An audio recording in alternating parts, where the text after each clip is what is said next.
Há bastante tempo, o pastor Ranieri, um amigo pessoal, ligou para mim e disse: você não se animaria a fazer a semana de oração no UNASP? Falei para ele: Ranieri, você tem que pedir isso para um jovem, porque uma semana de oração no UNASP significa um ano de trabalho.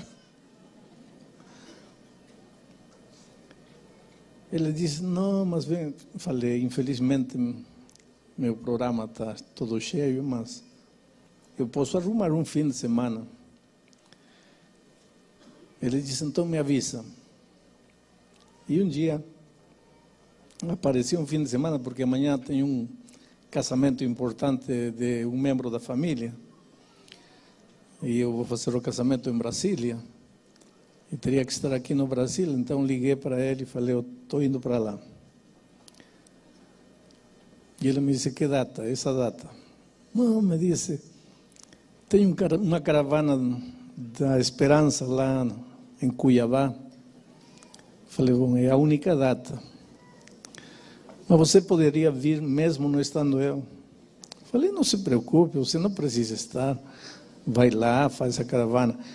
Então não achem que é falta de cortesia do pastor Ranieri o fato de ter me convidado e ele não estar aqui. Mas ele já tinha se comprometido com antecedência. Mas esta era a única data que eu poderia estar aqui. Estou com muita alegria.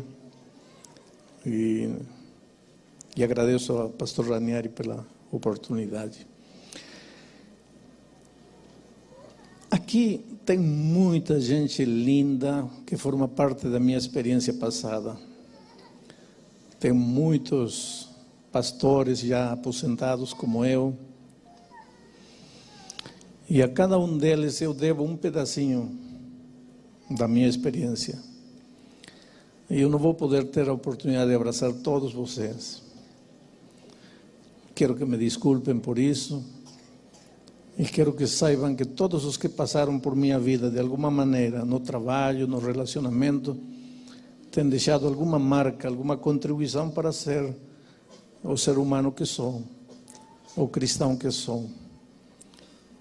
O homem que se atreveu a me chamar do Peru quando ninguém me conhecia aqui no Brasil, o pastor Paulo está, não, que deve estar aqui, não sei. O pastor que se atreveu a me nomear diretor de jovens de uma união, o pastor Floriano Xavier dos Santos, que não sei se está também aqui. E assim como ele, está lá. Que bom, pastor. Olha, é uma alegria. Esses dois homens, pastor Paulo, pastor Floriano, significam muito, muito na minha vida. E assim como eles, eu já abracei Jeff, Teosmundo, tantos outros pastores, pastor Perestrelo, que foi meu primeiro tesoureiro aqui no Brasil. Tanta gente querida, quem eu não posso esta manhã poder abraçar pessoalmente, mas obrigado por tudo que vocês significaram, pelas pegadas que vocês deixaram na vida de muita gente, inclusive na minha. Quando eu era jovem, não? E imaginem, eu já estou aposentado, Natanael, estou orando por você, um grande amigo, tanta gente linda aqui. Bom, vamos abrir a palavra de Deus, queridos. Romanos capítulo 5. Deixem-me, eu decidi pregar 2 sermões de Romanos, esta sexta e sábado aqui. Deixem-me pregar o versículo 5:1, Romanos 5:1. O livro de Romanos, honestamente, queridos, daria para pregar se um pastor decidisse pregar somente o livro de Romanos, e se ele pregar todo sábado, quarta, domingo, eu acho que em menos de 3 anos ele não acaba o livro de Romanos, pela riqueza deste livro. E ele cobriria praticamente as doutrinas da igreja e cobriria os princípios da vida cristã de uma maneira admirável. O versículo 1 do capítulo 5 diz assim: justificados, pois, mediante a fé temos paz com Deus por meio de nosso Senhor Jesus Cristo. Já que tem a Bíblia aberta, leiam o último verso do capítulo 4. Diz assim: o qual foi entregue, está falando de Jesus, o qual foi entregue por causa das nossas transgressões e ressuscitou por causa da nossa justificação. E o versículo 1 diz: justificados, pois. Interessante, há uma conexão. Até o capítulo 5 de Romanos, no capítulo 1, 2, 3, 4, Paulo fala da necessidade da salvação. Paulo tenta conscientizar o leitor de que precisa ser salvo. Ele está mal, o ser humano está mal, está deteriorado pelo pecado. No capítulo 1, especialmente, ele apresenta um quadro triste das depravações, das misérias do ser humano sem Deus. Ele tenta, nos primeiros 4 capítulos, conscientizar de 3 coisas. Primeiro, você precisa de Deus, você está perdido, você está arruinado, você está deteriorado, teus sentimentos, teus pensamentos, teus relacionamentos, está tudo mal por causa do pecado. Então você precisa de Jesus. E essa justificação que Jesus vai te dar é unicamente pela graça. Agora, a partir do capítulo 5, Paulo começa a falar dos benefícios da salvação. Dos benefícios da salvação. Interessante. Ele não apresenta primeiro os benefícios da salvação como uma bala, como um chocolatinho, como uma sobremesa, dizendo, olha, veja o que te espera. Não. Ele primeiro começa a epístola aos Romanos conscientizando da miséria do ser humano. Entende por que você precisa ser salvo. Como dizem na gíria, cai na real, acorda. Não acha que você é bom, como o humanismo de nossos dias ensina.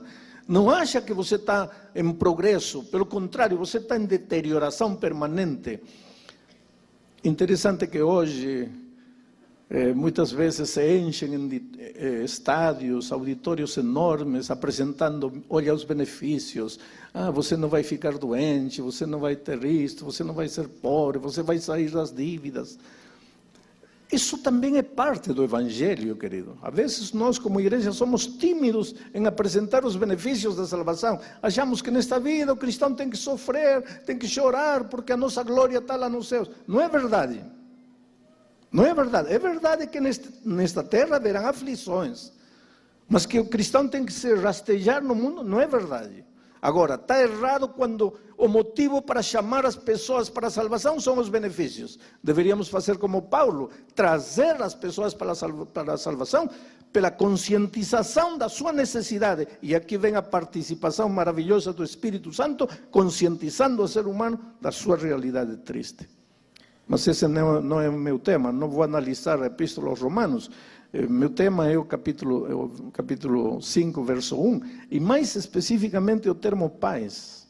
Diz, justificados, pois, mediante a fé, temos paz com Deus. Paz com Deus. Paz. A paz é o contrário do medo. O medo é ansiedade, é incerteza, o medo te amputa, te incapacita, te enfraquece, o medo te aniquila, o medo, a pior arma que o inimigo tem para destruir o ser humano é o medo. A paz é o contrário. Agora, pensa nisto. O primeiro sentimento negativo que o inimigo colocou no coração do ser humano quando pecou foi o medo. O medo. O primeiro sentimento negativo que o inimigo colocou no coração do ser humano quando caiu foi o medo. Era como se o diabo dissesse assim, colocando medo no coração do homem, não preciso fazer mais nada para destruí-lo. Porque ele sozinho vai se destruir, ele sozinho vai acabar, ele sozinho vai se aniquilar. O medo Agora, quando você vai a Jesus, diz Romanos 5:1, quando você vai a Jesus e é justificado por Ele, o primeiro sentimento que Deus coloca na tua vida é a paz, o contrário do medo. É interessante, você pode vir, ter chegado esta manhã aqui trazendo a sua vida rasgada, feita a pedaços, casamento destruído, endividado na vida financeira, pode estar doente, pode estar enfermo, pode estar com seus relacionamentos deteriorados, não consegue dormir, solidão, culpa, enfim, é um ser humano. Você vem numa reunião como esta para ouvir a palavra de Deus e ouve falar do Senhor Jesus Cristo, e você, na hora do apelo, se entrega a Jesus Cristo, esperando que desapareçam as dívidas, que desapareça a doença, que desapareçam as dificuldades no relacionamento familiar, etc, etc, etc. E você vai à frente para se entregar a Jesus, esperando todas essas bênçãos maravilhosas que todo ser humano precisa, e Jesus, em lugar de resolver teu problema de dívidas, em lugar de fazer cair um emprego do céu, em lugar de acertar o relacionamento familiar, Ele, quando você chega aqui à frente, Ele te dá paz. E às vezes você pode olhar para Deus e dizer, espera um pouco, Senhor, está tudo bem, eu preciso paz, tudo isso, mas primeiro me ajuda a resolver as dívidas, primeiro me ajuda a arrumar um emprego, primeiro me sara, me cura, me levanta. E Ele, em lugar de fazer tudo isso, te dá paz. Por quê? Isto é interessante, querido. Por quê? Primeira razão. Porque o primeiro sentimento negativo que o inimigo colocou no coração humano quando pecou foi o medo, contrário da paz. Agora, o primeiro sentimento que Deus coloca em teu coração quando você é justificado é o contrário do medo, a paz. Por quê? Porque uma pessoa com paz no coração é o melhor instrumento para a realização dos grandes milagres divinos. Porque há dois tipos de milagres: os milagres sobrenaturais e os milagres naturais. Os milagres sobrenaturais, você andar por cima da água e não se afundar, um corvo trazer um pedaço de glúten para você quando está com fome, você cair na cova dos leões famintos e o anjo do Senhor vir e fechar a boca dos leões, o mar vermelho, um mar de dificuldades, se abrir. Deus é Deus, querido, esses são milagres sobrenaturais. E por favor, dê a Deus o direito de ser Deus. Acredite em Deus, não se atreva a duvidar do poder de Deus. Porque se alguém está com câncer esta manhã, pode sair de aqui curado. Deus é Deus. Não duvide neste mundo racionalista, pragmático, não se atreva a duvidar do poder de Deus, querido. Eu tive um grande amigo, pastor. A emoção é tão grande. Jerry Patzer, presidente da União Norte da Califórnia, um grande homem. Ele um dia disse: eu não sei por que tanta gente não consegue aceitar que um grande peixe, vamos dizer que seja uma baleia, eu não sei como tanta gente não consegue entender que um grande peixe engoliu Jonas. O teve dentro da barriga 3 dias, não o digeriu, e 3 dias depois o jogou vivo.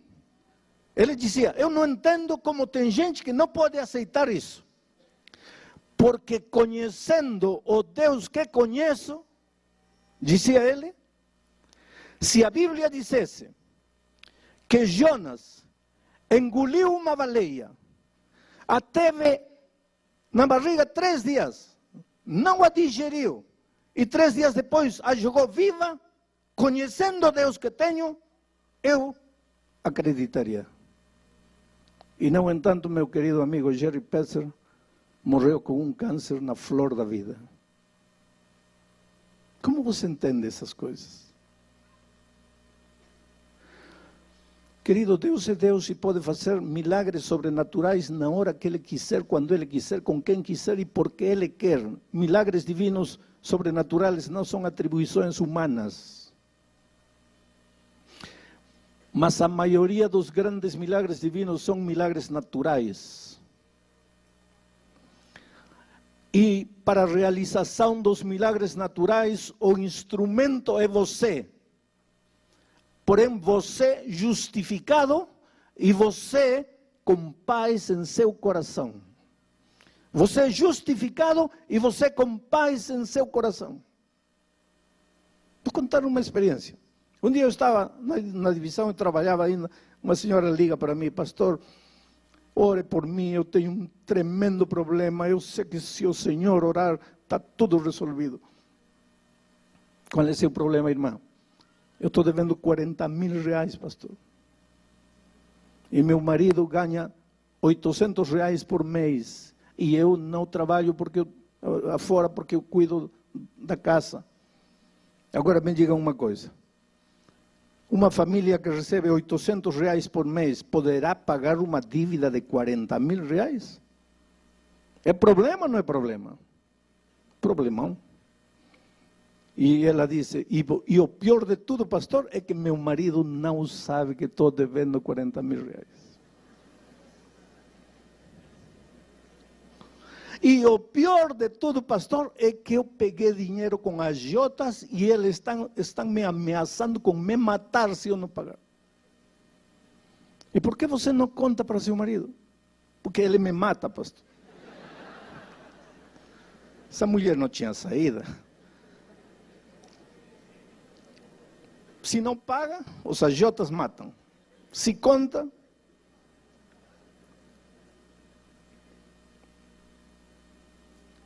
falei, tudo bem, filha, vou orar por você. Qual é o seu problema? 40 mil reais, pastor. Não. Eu estou perguntando qual é o seu problema. 40 mil reais, pastor. Não, filha, você não está entendendo. Você deve 40 mil reais. Isso eu sei. E eu creio em você. Eu estou perguntando qual é o seu problema. Pastor, 40 mil reais. Eu não estou mentindo, pastor. Para que eu ia ligar para o senhor para mentir? Falei, filha, quer dizer que se eu fizer uma oração e o senhor mandar um corvo trazendo no bico 40 mil reais, teu problema está resolvido. Ai, pastor, estaria resolvido. Filha, teu problema não estaria resolvido, porque teu problema não são os 40 mil reais. Pastor, sim, não, filha. Teu problema é outro, teu problema está no coração. Por que você se empresta dinheiro quando você sabe que não pode pagar? Por que você oculta a verdade de seu esposo? Você traz uma ferida no coração e você não percebe. E enquanto essa ferida não for curada, teu problema não está resolvido. Porque Deus te manda 40 mil reais hoje, próximo ano você vai me ligar, pastor, 10 mil reais. Aí, 6 meses depois, pastor, 5 mil reais. 5 anos depois, pastor, 50 mil reais. Teu problema não é dinheiro. Não estou dizendo que não precise. Não estou dizendo que você não deve. Teu problema está no coração. Há uma ferida que sangra e se manifesta no fato de procurar dinheiro quando você sabe que não vai pagar. Ela começou a chorar no telefone. E me disse, pastor, o senhor é um profeta. Mas por que, filha? Eu disse, pastor, o senhor acaba de descrever minha vida. Eu nasci no interior de Pernambuco, numa cidade pequenina. Meus pais eram pobres. De criança eu só ouvia 3 coisas. Não se pode, não tem dinheiro, somos pobres. Queria um picolé, somos pobres, não tem dinheiro, não se pode. A escola ia de excursão, somos pobres, não tem dinheiro, não se pode. Pastor, isso me massacrava. Somos pobres, não tem dinheiro, não se pode. Aí quando eu fiquei maior, eu comecei a gastar. Mas que dinheiro? Aprendi a me emprestar dinheiro. E gastava. Pastor, um dia chegou um momento em que eu devia a metade da cidade pequena onde eu morava. Eu não podia sair na rua que alguém já estava me cobrando. Aí pensei, que faço? Saí na rua, na estrada, uma noite, peguei carona com um caminhoneiro, vim para São Paulo. Cheguei em São Paulo. E quando cheguei em São Paulo, levantei as mãos para cima e disse, graças, meu Deus, aqui vou começar de novo. Como vai começar de novo, deixando lá? Oh, querido, jamais se começa de novo sem consertar o passado. Não tem jeito de começar de novo. Começar de novo. Se consagrou a Deus, começou a orar, a estudar a Bíblia, conheceu na igreja um jovem cristão, casou com ele, cristão, bom menino, mas ganhava R$800. Veio um filho, veio outro filho, e agora estava devendo R$40.000. E agora? Ia fazer o quê? Fugir de São Paulo, ir para Tóquio. E quando devesse a metade de Tóquio, ia ir para onde? Para a Lua. Você vê que a dívida não era o problema, querido. O que você diria esta manhã se eu te dissesse assim? A enfermidade que você tem no corpo não é problema. Aí você diria, pastor, para você não é problema, porque você está bem. Mas olhe para mim. O que você diria se eu te dissesse hoje que a falta de emprego não é problema? O que você diria se te dissesse que o fato de você não conseguir uma noiva, um noivo, não é problema? O que você diria se eu te dissesse que o fato de o casamento estar se fazendo pedaços, que nesse relacionamento deteriorado, a tua esposa não é o problema, o teu marido não é o problema? O que você me diria? Você diria, pastor, que o senhor não conhece a minha situação, mas se conhecesse de perto, veria que sim é problema. Não, não é problema. O problema, querido, 99% dos problemas não estão fora da gente. 99%, não estou exagerando, 99% dos problemas estão dentro da gente. Lembra quando Pedro e seus companheiros estavam no mar da Galileia e Jesus apareceu aquela noite? Havia vento, havia tempestade, havia trovão, havia escuridão. E se você perguntasse a Pedro e aos discípulos, qual é o problema? Eles diriam, como qual é o problema? Não está vendo, está escuro, está chovendo, a água está entrando, vamos afundar, esse é o nosso problema. Não era o problema. Porque quando Jesus chegou na vida deles, não acalmou a tempestade, não fez o sol sair, não parou o vento, as ondas continuaram gigantescas. O que fez Jesus aquela noite quando chegou? Resolveu o problema. Mas então como continua a tempestade? Porque a tempestade não era problema, o problema era o coração. E quando Jesus chegou aquela noite, arrancou o medo do coração, colocou a paz, a segurança, a certeza. E aí esse covarde Pedro que estava achando que ia morrer, que ia afundar, quando o medo foi arrancado do seu coração, quando a paz, a certeza entrou em seu coração, esse Pedro se levantou e começou a andar em meio da água. O vento continuava, a crise continuava, as dificuldades continuavam. Que me importa? Estou curado. E em nome de Jesus foi capaz de andar por cima da água. O problema, querido, é nosso coração. Não é que teu marido é mulherengo, é que você é ciumenta.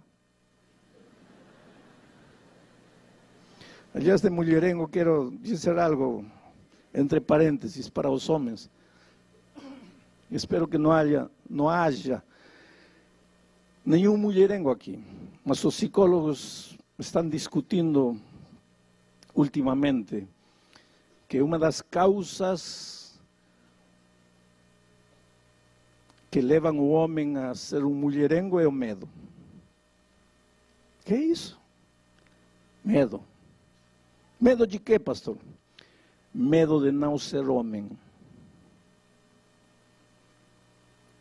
E como tem medo de não ser homem, precisa se afirmar como homem. E a melhor maneira de se afirmar como homem, sai com uma, sai com outra, e em cada saída o que está gritando seu inconsciente é: sou homem, sou homem, sou homem. Quando você é homem, não precisa se afirmar, você é homem. Mas tem que ter paz no coração para isso. Se você não tiver paz, pois está mal. Paz no coração. E quando você vai a Jesus, a primeira coisa que ele faz é arrancar o medo que o inimigo te colocou e agora coloca paz em teu coração.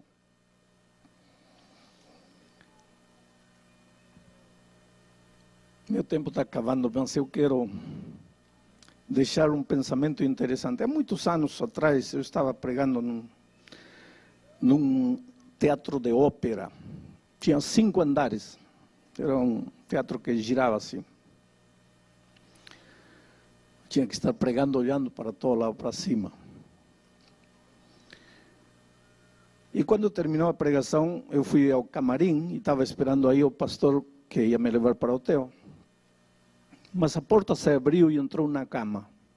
E na cama um rapaz deitado, que não mexia do pescoço para baixo nada, tetraplégico, quadraplégico, sei lá, sem poder mexer nada. Eu conhecia a história porque já tinha me contado. Nasceu e cresceu na igreja aquele menino. Quando foi para a faculdade, para a universidade, ele um dia achou que seus pais estavam errados, que a Bíblia estava errada, que o Evangelho foi uma etapa na vida dele, que ele já tinha superado tudo isso, e ele saiu da igreja, ria dos pais, burlava de todo mundo, caçoava de todo mundo, não queria saber nada com Deus, nada com a igreja, nada com a Bíblia, nada com o Evangelho. Um sábado de manhã, enquanto os pais estavam no culto, como hoje, ele estava na beira do rio com amigos, bebendo cerveja, dançando, fumando, felizes da vida. Lá pelas 4 da tarde já tinham bebido bastante, comido bastante carne, a mente já estava embotada. Já. O problema do álcool é esse, que chega um momento que você não sabe o que está fazendo.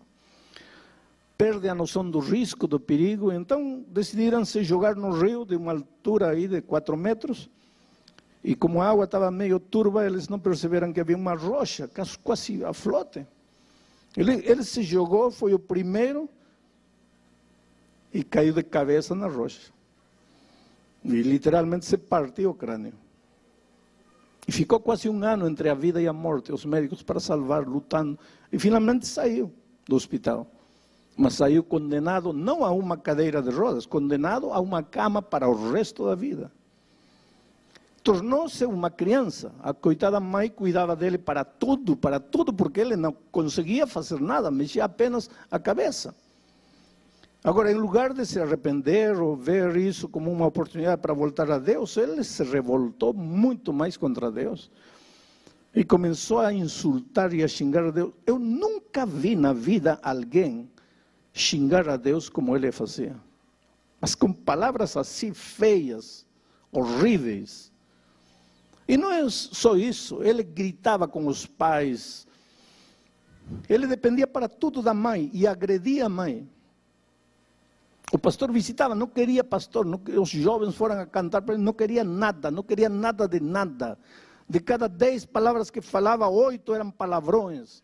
Revoltado com a vida, revoltado com Deus, revoltado com todo mundo. Aí cheguei para pregar.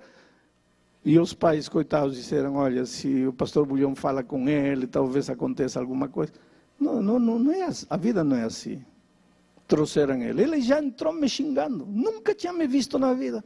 Já entrou me agredindo. Eu me aproximei dele, eu entendia, tentava entender a situação em que ele se encontrava, a dor que ele carregava. E disse: filho, veja, Deus te ama. Quero que saiba que Deus te ama. ¿Para que falei de Deus? Foi aí que voltou todas as armas contra Deus. E aquilo já me deixou mal. Ele agredir, falar essas coisas contra Deus. Falei: filho, qual é teu problema? Como qual é meu problema? Está cego? Não está vendo? Qual é meu problema? Falei: o fato de que você está deitado na cama e não pode se mexer, esse não é problema. Ah, não é problema. Então quer ficar, quer trocar de lugar comigo? Quer ficar aqui? Não, não quero. Só que estou falando que esse não é teu problema, filho. Teu problema está no coração. Teu coração está cheio de ódio. E esse veneno de ódio que está enchendo o teu coração está rebaçando. Só que esse teu veneno não faz mal às outras pessoas, mas esse teu veneno está te matando a ti mesmo. Você está morrendo por dentro. Eu sei que tua situação na cama não deve ser a mais cômoda, mas tua pior situação é o coração cheio de veneno, cheio de ódio, de revolta. O que Deus te fez, filho? Ele te empurrou para o rio? Não. O que teus pais fizeram? Vê o amor com que tua mãe te cuida. Por que você agrede ela? Olha, teu problema vai acabar o dia que um dia você gritar a Deus e dizer: Senhor, me entrego, me perdoa, aceito, tira o veneno do meu coração. Mas enquanto esse veneno estiver em teu coração, não tem solução para você. Ele começou a gritar, e começou a gritar com os pais: para que me trouxeram? Eu falei para não me trouxer. E todo mundo levou a cama de volta. Ele bravo. Passaram 5 anos. Cheguei naquela cidade de novo para pregar naquele mesmo teatro de ópera. Terminei de pregar, estava no mesmo camarim esperando o pastor para me levar no hotel e de repente a porta se abre e a cama entra de novo. E pensei tudo de novo. Só que ele trazia um sorriso no rosto. E disse: pastor, não se assuste, não vou lhe fazer nada.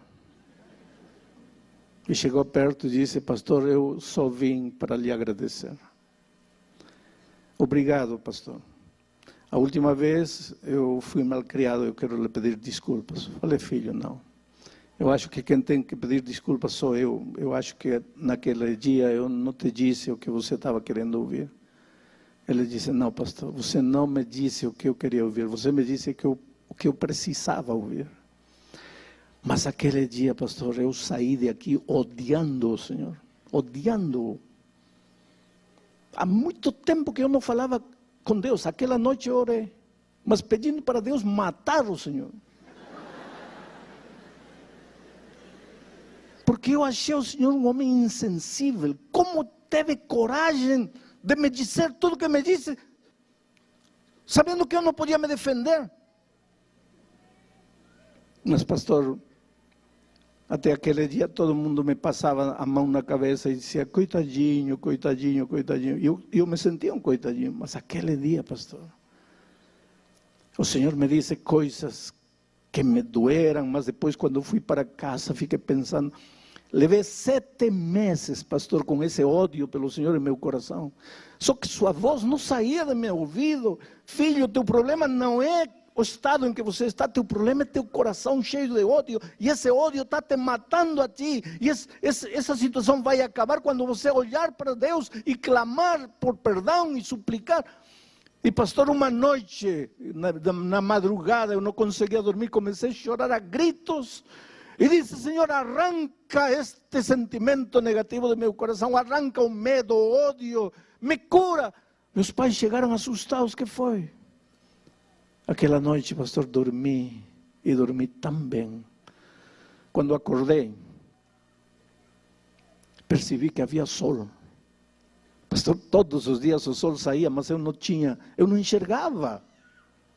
Percebi que os passarinhos cantavam todos os dias no meu jardim, mas eu não ouvia, porque eu só pensava em meu ódio, em minha dor, na minha situação.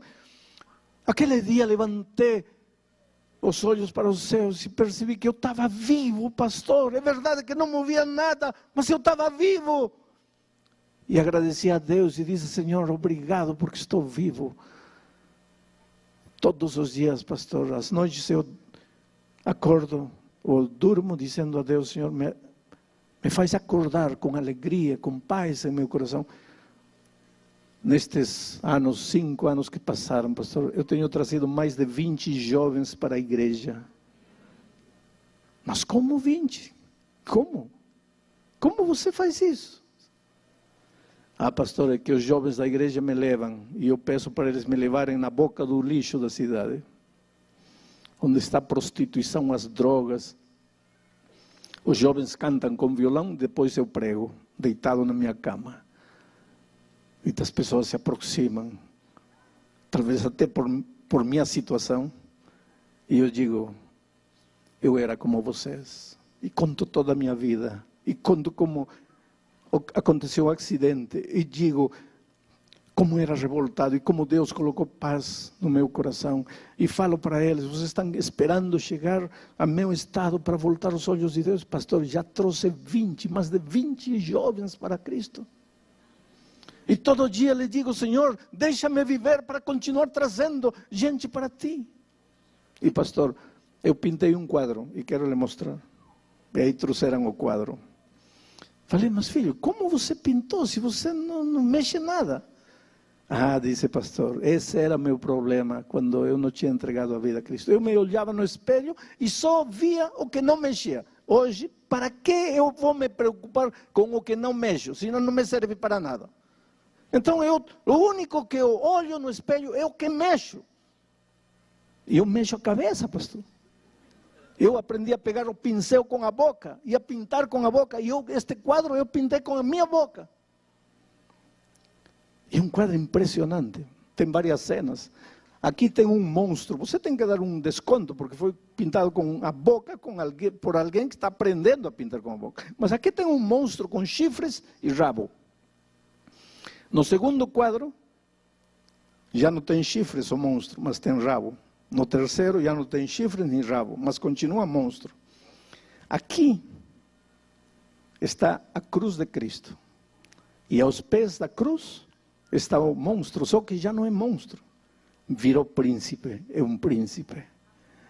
E ele me disse, pastor, esse último aí sou eu quando o Senhor me conheceu.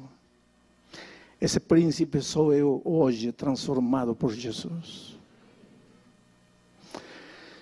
Oh, querido, eu tenho encontrado tanta gente jovem que pode andar, pode correr, pode pular, pode fazer tudo e quer morrer.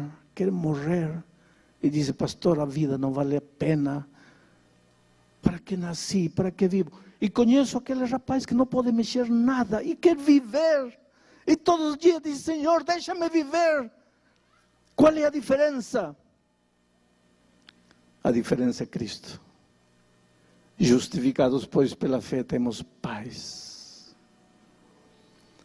Quando o Espírito de Deus entrar no teu coração, você vai aprender a pedir perdão à esposa e vai ver que talvez sempre teve uma esposa maravilhosa, que teu temperamento foi destruindo.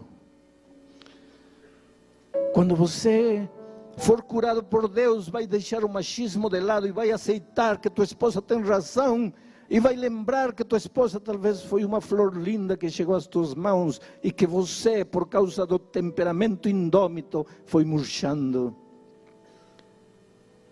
Mas só Jesus pode fazer isso.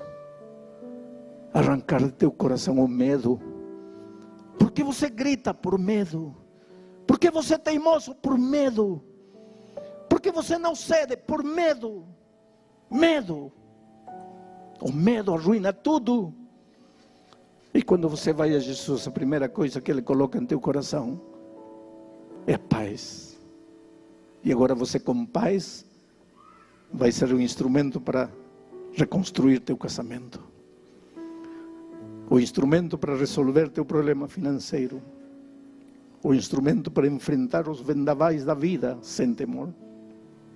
Transformado por Jesus. Eu quero fazer um convite, porque a minha natureza de evangelista não me deixa terminar um sermão sem fazer um convite. Este convite não é para as pessoas batizadas, porque vocês um dia já se levantaram, já vieram à frente. Este convite também não é para os que ontem à noite se levantaram, porque ontem à noite vocês já se levantaram e já vieram à frente. Este convite é para você que ontem talvez não conseguiu levantar-se. O que talvez você não esteve ontem, mas esta noite veio.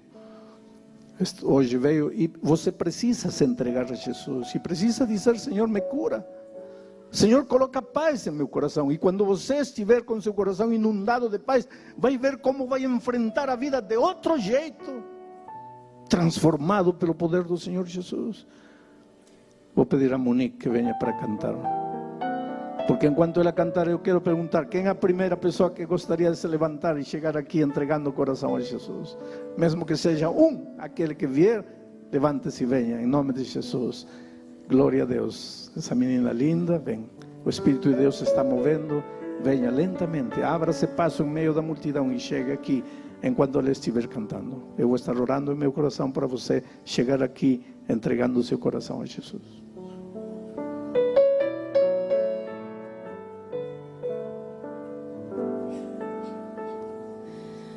Hoje se ouvirdes a sua voz, não endureçais vosso coração. Essas são palavras do Espírito de Deus, que outra vez você ouviu. Não resista mais ao convite. Nos braços de Jesus cabemos todos nós. Ele nos restaura com o toque de sua mão. Mas qual será tua decisão? Para toda culpa e dor, Jesus tem a cura. Para quem quer viver, Ele é o pão. Para qualquer sofrer na alma, Ele traz a paz. Para quem nada tem, Ele tudo é.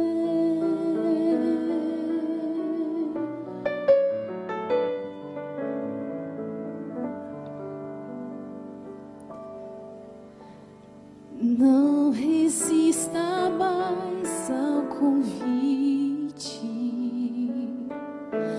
Nos braços de Jesus cabemos todos nós.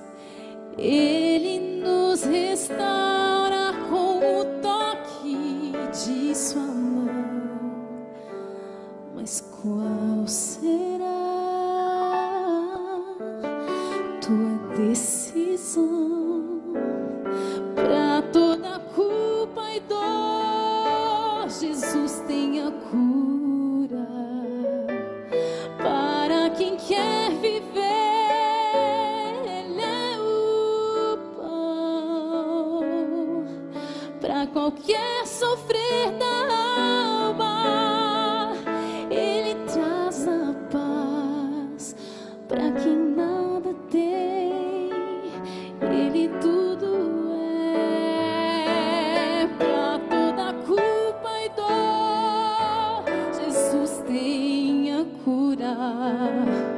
Para quem quer viver, Ele é o pão.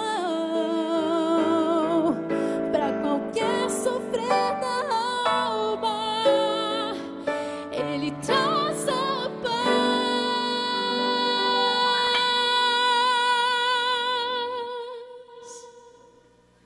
Para quem nada tem, Jesus Cristo é tudo. Para quem quer viver, Ele é o pão da vida. Para quem quer viver, Ele é o pão.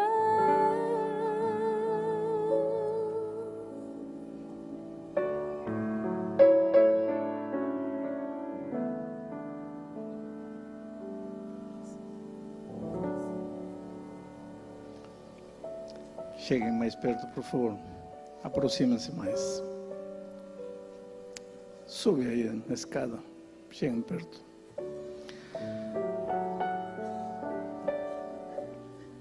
Eu deveria agradecer a Deus por este lindo ramilhete de flores.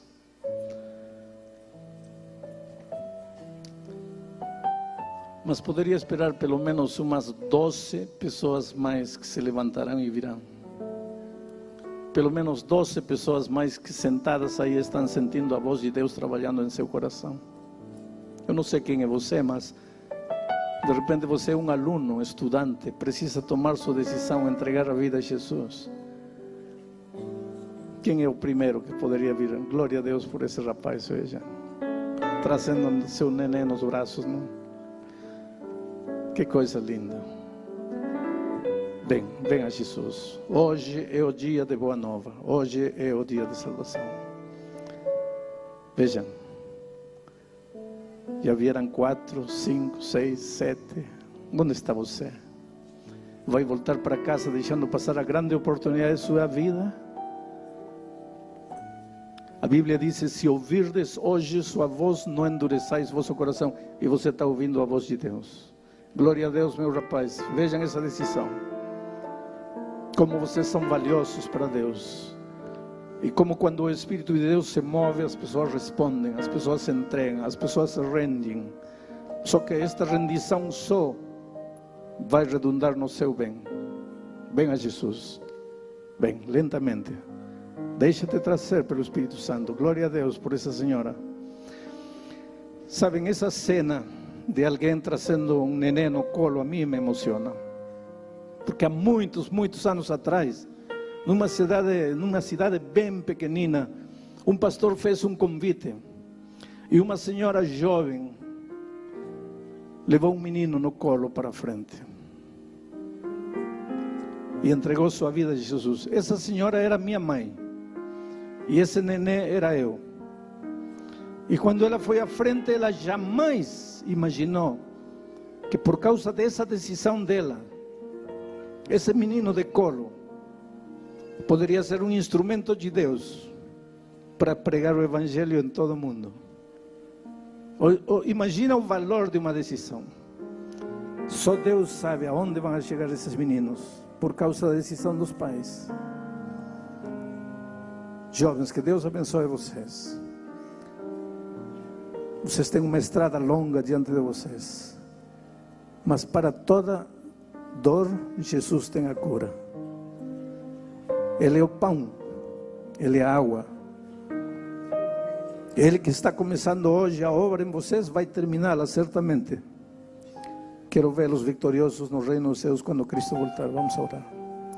Pai querido, toca estas vidas, Senhor, em Teu nome. Toca estas vidas e transforma estes corações. Arranca o medo e coloca paz nesses corações. E depois usa essas pessoas transformadas para a realização dos Teus grandes milagres naturais. Opera maravilhas nestas vidas, Senhor. Em nome de Jesus. Amém. Vou fazer um convite à igreja. Se você tem aqui adiante um amigo, um vizinho, um parente, um companheiro que você quer abraçar e quer prometer a Deus que vai orar por ele, vai estudar a Bíblia com ele, por favor, levante-se, venha. Façam festa aqui, festa espiritual. Há gozo nos céus por um pecador que se arrepende.